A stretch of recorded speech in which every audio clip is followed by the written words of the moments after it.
My name is Melinda. Sitting here in the hospital room, surrounded by the comforting beeps of monitors, I'm transported back to that intense moment when my family finally understood the gravity of my situation.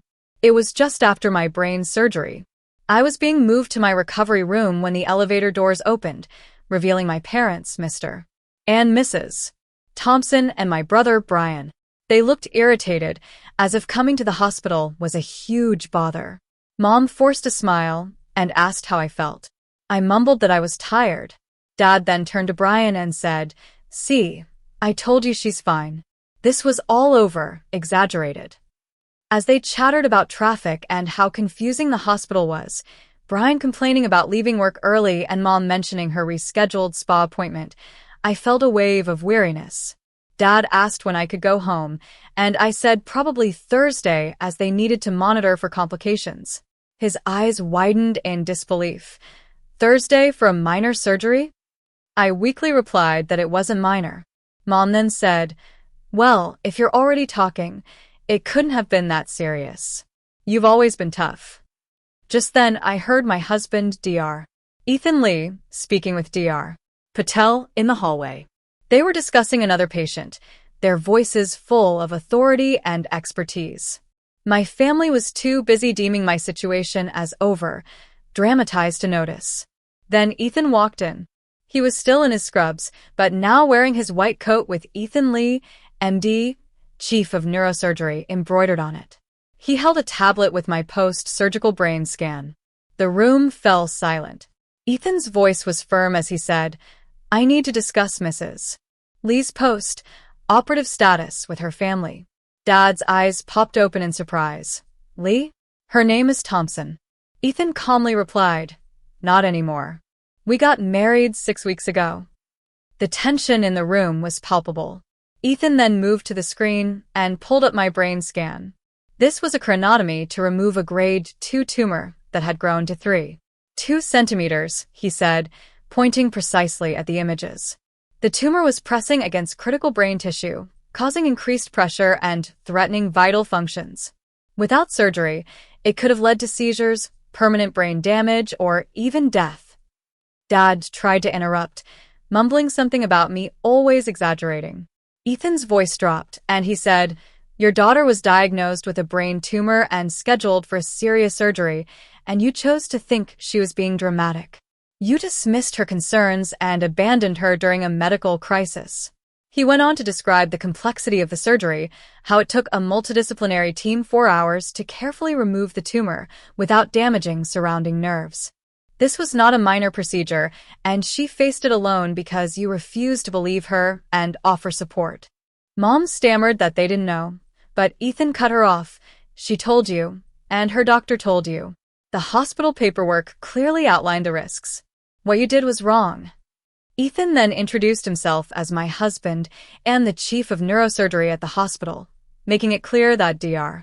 Patel, who performed my surgery, reported to him. He continued, "Melinda will stay in the hospital until I'm satisfied with her recovery. When she's discharged, she'll come home with me where she'll get proper care.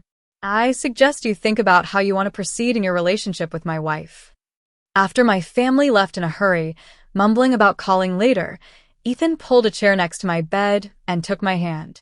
I tried to defend my family, saying they weren't usually this bad. But Ethan shook his head. "They knew it was serious, Melinda.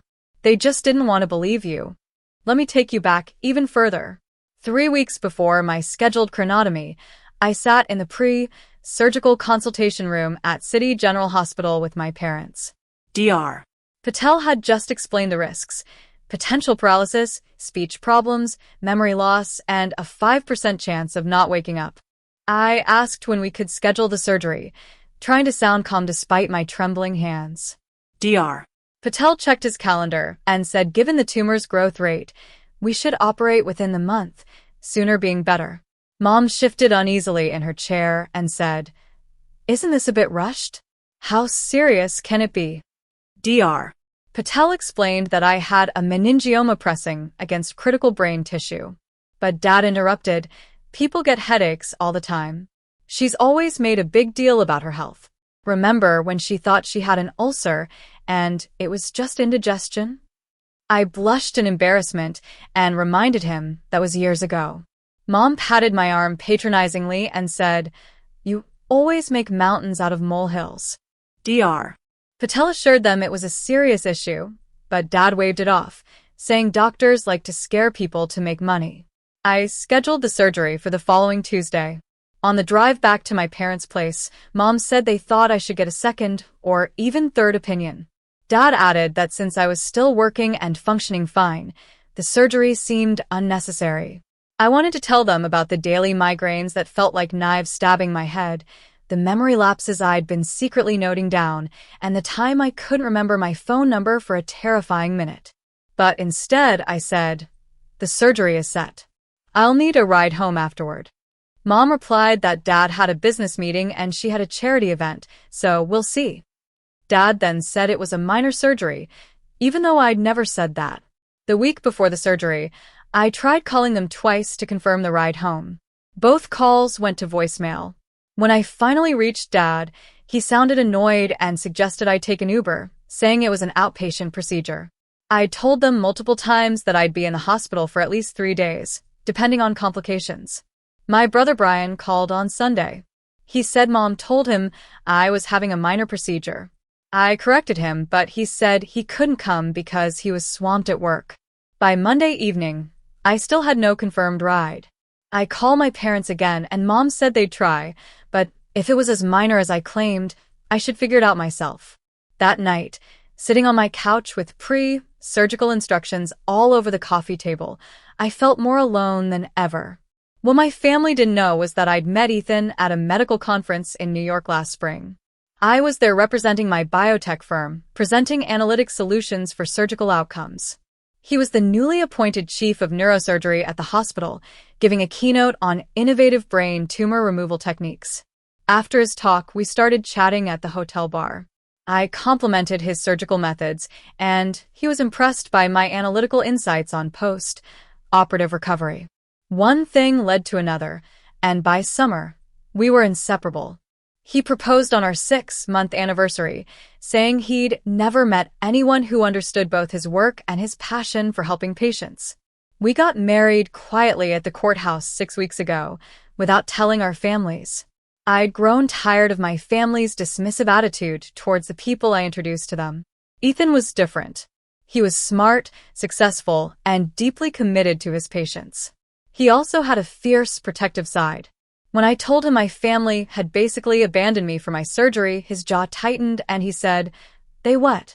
This isn't a simple check-up, Melinda." I tried to downplay it, saying I was used to it, but he said he'd handle it. On the day of the surgery, I arrived at the hospital at 6 a.m. The nurses were kind and walked me through the pre-operative procedures. Ethan had already been there for 2 hours, reviewing my files with Dr. Patel to ensure everything was perfect. He kissed me goodbye before I was wheeled into pre-op, promising to be there when I woke up. The surgery went smoothly. When I woke up around 3 p.m., Ethan was sitting by my bed, still in his scrubs. He asked how I felt, and I joked that it felt like someone had scooped out my brain with a melon baller. He laughed in relief, saying everything had gone perfectly. He then told me that my parents had called the nurses' station at noon to ask if I was out, but they hadn't come. I was too tired to feel fully disappointed and said it was okay. But Ethan said it wasn't. My recovery was uneventful. Ethan checked on me often, and the nurses gave me extra care because I was the chief's wife. My parents called twice, both times sounding awkward. On Thursday, Dr. Patel cleared me to go home. Ethan came with discharge papers and a wheelchair. As we waited, Brian called. He apologized, saying he didn't realize how serious it was. He then started praising my work and asking about Ethan's position. I knew he was curious about my connections. After I hung up, Ethan said, "Your brother seems interested in your career now." I just sighed and said, "Funny how that works." When we got home, there were flowers on the porch from my parents with a card that said, "Welcome home." Ethan said they were sending guilt, and he was probably right. Inside, I got a text from Mom asking if they could meet Ethan. I showed it to Ethan and said I wanted to heal first, and then see if they'd changed. He gently said I didn't owe them forgiveness. I owed myself care and respect. 6 months later, the MRI was clear. There was no tumor, no more headaches, just a faint scar. My family was now polite. They asked about my work, respected Ethan, and stopped dismissing me. Brian even asked for my help on a project. The surgery saved more than my life. It showed me who truly stood by me and gave me the strength to stand up for myself. The old, dismissed Melinda was gone, and in her place was a woman who knew her worth, strong, respected, and loved.